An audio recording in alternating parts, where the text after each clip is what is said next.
Consumir alimentos naturais é importante porque eles contêm nutrientes, como as vitaminas e os minerais, que têm função antioxidante e anti-inflamatória, que fortalece o nosso sistema imunológico e a nossa saúde.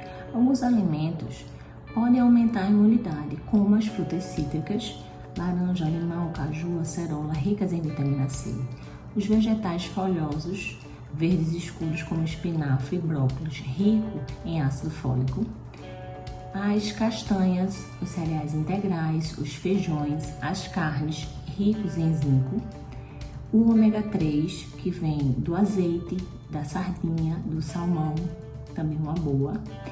E não podemos esquecer de beber água, fazer exercícios físicos e dormir bem.